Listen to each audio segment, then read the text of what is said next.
अब मैं आह्वान कर देता हूं अपनी बहन को, पूरे हिंदुस्तान में जा रही है, पूरे हिंदुस्तान में अपनी कविताओं को सुना रही है। ऐसा कोई मंच नहीं जहां पर वीर रस की कविता हो और शिखा सिंह ऊर्जिता का नाम ना लिया जाता हो। शिखा एक वो नाम है कि अभी उसे बहुत आगे जाना है। पुनः मां शारदे को प्रणाम करती हूँ।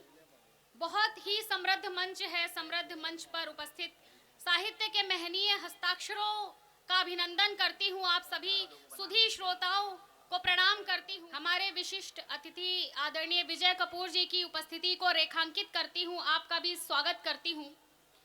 और जैसे कि हमें बताया गया है कि आज राम जी के नाम का हमें महिमा का बखान करना है, तो आज अपनी काव्य यात्रा नहीं बल्कि राम यात्रा का आरंभ करना चाहती हूँ। एक ऐसी यात्रा जो राम लला के जन्म से आरंभ होगी और सूर्यवंशी मर्यादा पुरुषोत्तम श्री राम के लंका विजय अभियान पर समाप्त होगी। मैं आरंभ करना चाहती हूँ ऐसी राम यात्रा का। 4 पंक्तियां रखती हूँ। राम लला के नाम की आप सभी का आशीष मिले, आप सभी का स्नेह मिले। कि पाँव में पैजनी पड़ी कटी कर धनी पड़ी भाल पे दिवाकर ललाम पलने लगे। तेज और सौम्यता के अद्भुत मेल से वो सूर्य चंद्रमा को अविराम छलने लगे। और मैया संग देख उन्हें चर व अचर सभी पग धूली माथ निष्काम मलने लगे। पग धूली माथ निष्काम मलने लगे और ग्रह व नक्षत्र चल दिए सब ही जिधर गोदी से उतर मेरे राम। जय श्री राम। बहुत बढ़िया, बहुत बढ़िया, बहुत सुंदर। श्री हरि विष्णु और माता लक्ष्मी के मानवीय रूपों की प्रथम भेंट जब पुष्प वाटिका में होती है तो क्या भाव आता है दोनों के मन में। आप सभी मातृ शक्तियां यहाँ पर विराजमान हैं। एक बार कल्पना करके देखिएगा कि माता सीता का रूप क्या रहा होगा। और आप सभी पितृ शक्ति प्रभु श्री राम को साकार करिए अपने नयनों में और सोच करके देखिए कि स्वयंवर के एक दिन पहले जब माता सीता जाती हैं माँ गौरा की आराधना करने के लिए और पुष्प वाटिका में श्री राम जी को देखती हैं और उनके रूप पर मोहित हो जाती हैं, तो लेकिन वो पुत्री धर्म से भी बंधी हुई हैं क्योंकि उन्हें पता है कि उनके पिता ने एक शर्त रखी है कि जो भी स्वयंवर में धनुष पर प्रत्यंचा चढ़ा देगा, शिव धनुष पर, केवल वही माता सीता का वर होगा। वो इस वचन से बंधी हुई है, लेकिन कहीं ना कहीं उनके मन में श्री राम की जो छवि है वो स्थापित हो चुकी है। अपने इस व्यवधान को, अपने इस दुविधा को लेकर के जब वो माता गौरा के पास जाती हैं तो सांकेतिक रूप से कहती हैं कि मोर मनोरथ जाना हुनी के बसहु सदा उरपुर सबही के। तब उनकी आराधना से माता गौरा प्रसन्न होती हैं और उन्हें आशीर्वाद देती हैं कि सुन सी सत्य असीस हमारी पूजा ही मन कामना तुम्हारी। प्रथम भेंट राम सीता पुष्प वाटिका में कि रति पति का प्रबंध मन मोहनी सुगंध प्रेम अनुबंध संग भोर उठने लगी। और नैन मिले नैन से जो मौन भरे बैन से जो जगी वो तरंग कर शोर उठने लगी। और ध्यान गौरा माँ का धर निज कर जोड़ कर प्रीत मन भर चहु और उठने लगी। प्रीत मन भर चहु और उठने लगी। और राम जी पे मंत्र मुग्ध हुई वाटिका में जब सिय ही पिय की हिलो। वाह वाह वाह वाह, बहुत सुंदर, बहुत बढ़िया, बहुत बढ़िया, बहुत बढ़िया, बहुत बढ़िया। बहुत आभार। वाह, आभार दादा। जब कभी हम कलयुग में प्रेम की बात करते हैं तो हम ताजमहल को प्रेम का प्रतीक कहते हैं। मैं इस पर कोई भी टिप्पणी नहीं करना चाहती, परंतु रामायण से मैंने 4 प्रसंग ऐसे उठाए हैं जो मेरी दृष्टि में शाश्वत प्रेम की पराकाष्ठा को प्रदर्शित करते हैं। यदि आपको लगे कि प्रभु श्री राम के जीवन चरित्र से वो 4 प्रसंग मैंने बिल्कुल सही उठाए हैं तो तालियों के रूप में आपका आशीर्वाद मिले। कि भेंट में विवाह की जो दिया सिया को प्रभु ने, एक पत्नी व्रत का विधान देख लीजिए। और जानकी के पग शूल चुभे राम ने निकाले वनगमन के समय।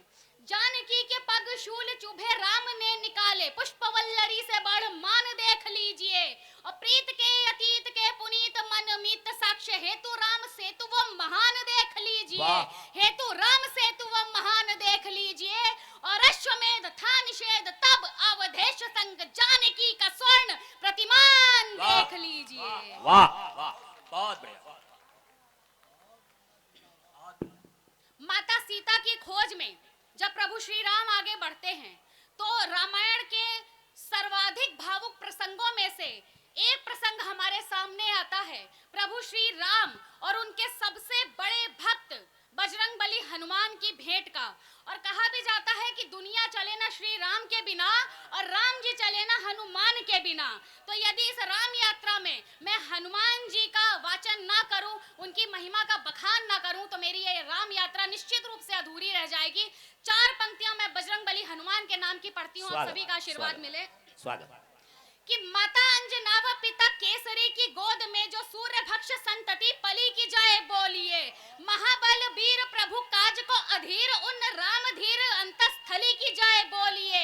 त्रिलोक जीत रावण की स्वर्ण से बनाई हुई जिन हाथों लंका जली की जाए बोलिए। जिन हाथों लंका जली की जाए बोलिए।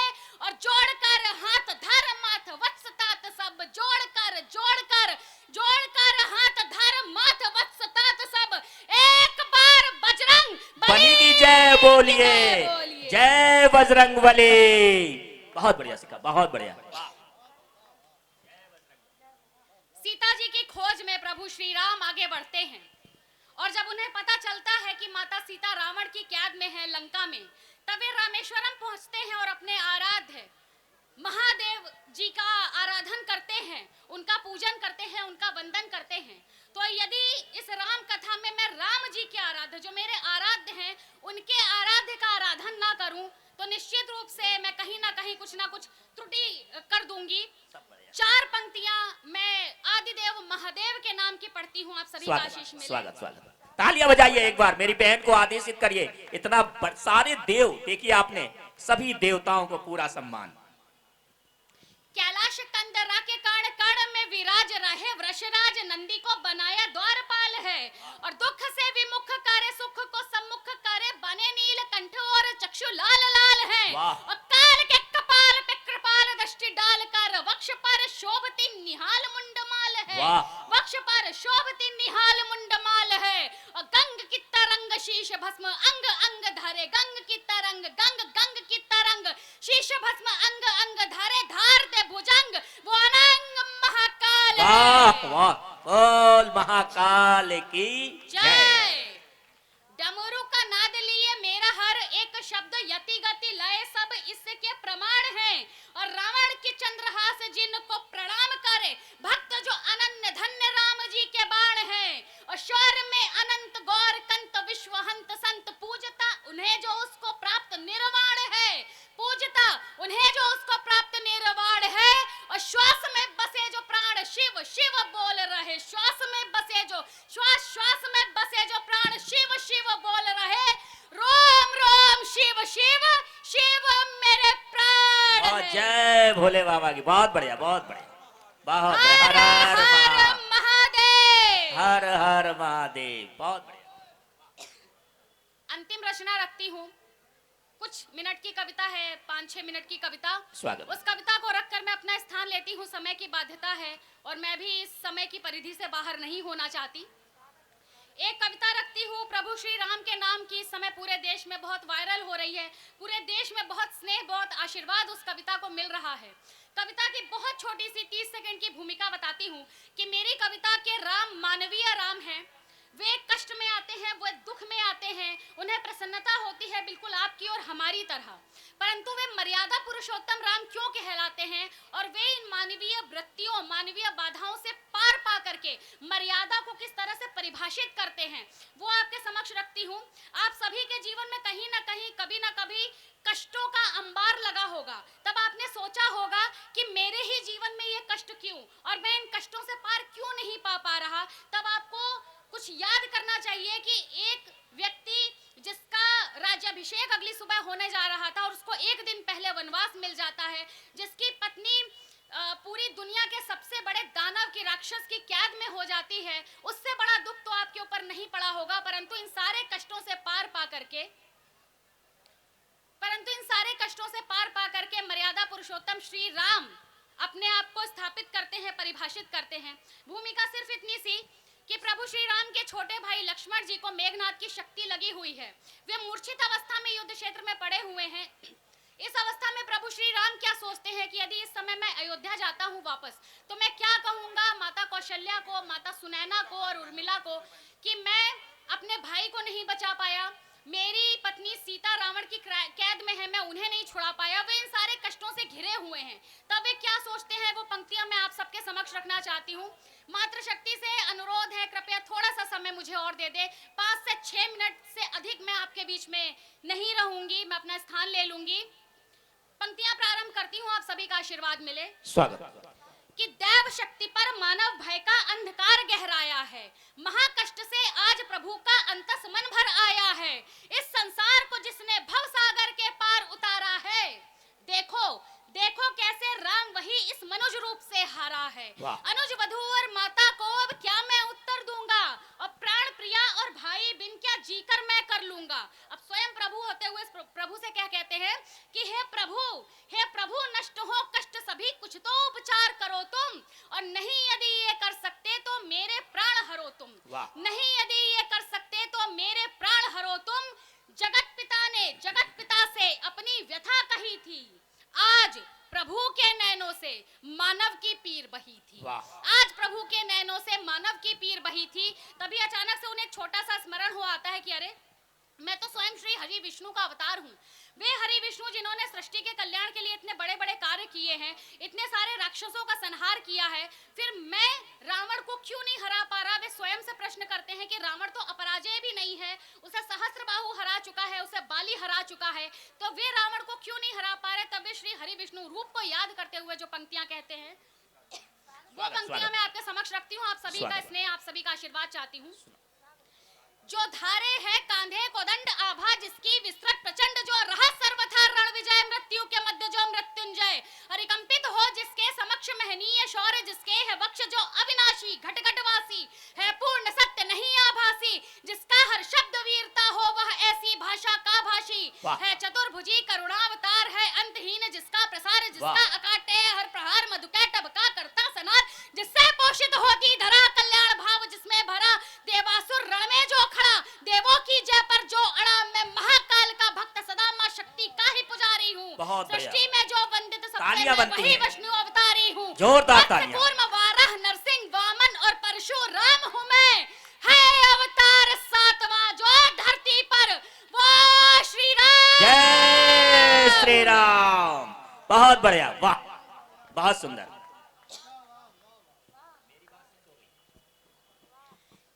श्री हरि विष्णु प्रकट होकर के जो राम जी को कहते हैं वो पंक्तियां रखती हूँ कि हे राम सुनो, माना कि तुम मेरे ही एक प्रारूप में हो, मत भूलो इस धरती पर तुम एक मानव के रूप में हो, धैर्य तुम्हारा ही अधीरता का सर्वोत्तम उत्तर है, और सरल देव होना किंतु मानव होना अति दुष्कर है। ना सुमिरो रूप चतुर्भुज में क्या चमत्कार हर बार किया, ये सोचो मानव रूप में ही कितनों का बेड़ा पार किया, ऋषियों के शोक व बाधा को तुमने ही तो हर डाला था, और तुमने ही अहिल्या को शापों से सर्वमुक्त कर डाला था। खरदूषण हो या सुबाहु या प्रसंग ताड़का वध का हो, निज हित सोचा कभी नहीं, पहले हित बाकी सबका हो, और पितृवचन को भजन की भांति बस तुम ही भज सकते थे, अवधपुरी का राजपाट केवल तुम ही तज सकते। बिल्कुल सही, बहुत सही, बहुत बढ़िया, बिल्कुल सही, बहुत बढ़िया, बहुत बढ़िया। शिखा बहन के लिए एक बार यहाँ से वहाँ तक जोरदार तालियां।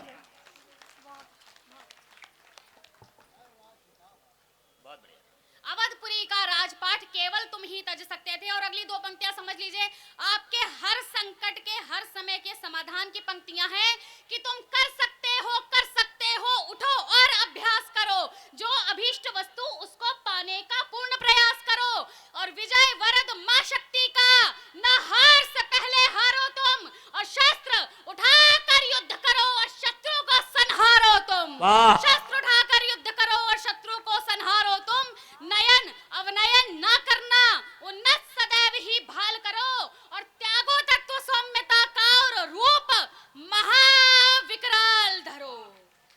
जय हो, जय हो श्री राम, जय श्री राम। त्यागो तत्व सौम्यता का और रूप महाविकराल धरो।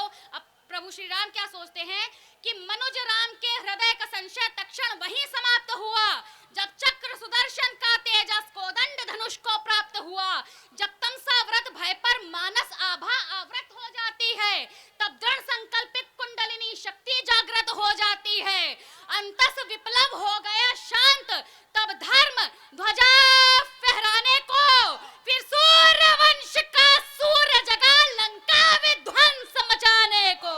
हर हर श्री राम।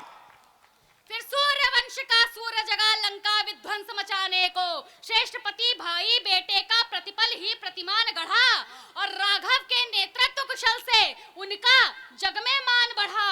हर हर महादेव, हर हर महादेव नारों ने रसारा गुंजार किया और बाढ़ चढ़ा जब प्रत्यंचा पर नवभेदी हुंकार किया। बाढ़ चढ़ा जब हर प्रत्यंचा हर पर महादेव। बाढ़ चढ़ा जब प्रत्यंचा पर नभेदी हुंकार किया। राघव दल से दानव सेना तृणमयी होती जाती थी और रावण की स्वर्णिम लंका भी मृणमयी होती जाती थी। अवध सूर्य का तेज युद्ध में आज दिखाई देता था और राघव का हर सेनानी, आप सब, राघव का हर सेनानी यमराज दिखाई देता था। राघव का हर सेनानी यमराज दिखाई देता था और धर्म विजित हो सदा ही ये संज्ञान बनाए रखना था। रघुवंशी प्राण प्रतिष्ठा, सीता जी, रघुवंशी प्राण प्रतिष्ठा का सम्मान बनाए रखना था। शौर्य कथानक को जैसे रणचंडी बाज रही थी और राघव के शरचापों पर खुद मृत्यु नाच रही थी। राघव के शरचापों पर खुद मृत्यु नाच रही थी। सूर्य वंश हिमराज धर्म की खातिर अड़ा हुआ था और दशानन अब राघव के सम्मुख खड़ा हुआ था। और दशानन अब राघव के सम्मुख खड़ा हुआ था। सावधान सावधान शत्रु कहकर एक दूजे को ललकारा था। अवश्य अंत ने किसी एक के उसको आज पुकारा था। इतिहास बना उसका जिसने अन्याय पर प्रतिघात किया। यही सोचकर इंद्र विभीषण ने राघव का साथ दिया। विभीषण ने कैसे साथ दिया आप सभी जानते हैं। इंद्र ने कैसे साथ दिया था, अपना रथ, अपना सारथी मातली और अपने सारे अस्त्र शस्त्र राम जी की सहायता के लिए युद्ध क्षेत्र में भेज दिए थे। पंक्तियां रखती हूँ। इतिहास बना उसका जिसने अन्याय पर प्रतिघात किया। यही सोचकर इंद्र विभीषण ने राघव का साथ दिया और तीन लोक के स्वामी अब दुविधा में देखो आन फंसे। रावण के हृदय में सीता और सीता के हृदय में राम बसे। जब राम जी ने 31 बार रावण के हृदय को भेदा था, परंतु वे राम जी के कंठ को भेदा था, शीश को भेदा था, परंतु वे राम जी के हृदय को इसलिए नहीं भेद पा रहे थे, रावण के हृदय को, राम जी, क्योंकि रावण के हृदय में सीता जी का वास था, सीता जी के हृदय में राम जी और राम जी के हृदय में संपूर्ण सृष्टि का वास था। यदि राम जी रावण के हृदय को भेदते तो रावण के साथ साथ सीता जी के साथ राम जी और राम जी के साथ संपूर्ण सृष्टि का विनाश हो जाता, जो मेरे प्रभु कभी सहन नहीं कर सकते थे। पंक्तियां रखती हूँ कि तीन लोक के स्वामी अब दुविधा में देखो आन फंसे। रावण के हृदय में सीता और सीता के हृदय में राम बसे।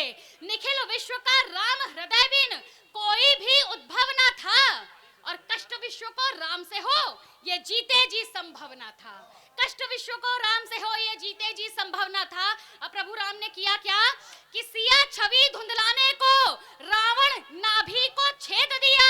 फिर उठा ब्रह्मास्त्र, राम ने हृदय दशानन भेद दिया।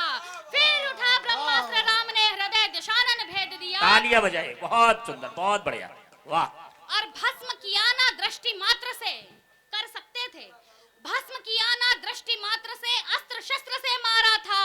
स्पर्शित नीच नराधम को भवसागर पार उतारा। राम नाम से आलोकित संपूर्ण धरा आकाश हुआ और धर्म हुआ फिर स्थापित था और अधर्म का नाश हुआ। और इस रचना की और अपनी राम यात्रा की अंतिम दो पंक्तियों में आप सभी से राम नाम के इस हवन में आहुति चाहती हूँ। अंतिम पंक्तियां मैं प्रेषित करती हूँ कि धर्म मर्म के कर्म के हेतु संकल्पित परिणाम कहो और हो करबद्ध सभी मानव अभिमंत्रित। जय श्री राम कहो। जय जय श्री राम। जय जय श्री राम। जय जय श्री सीताराम। जय जय श्री सीताराम। हर हर महादेव। हर हर महादेव। भारत माता की जय हो। भारत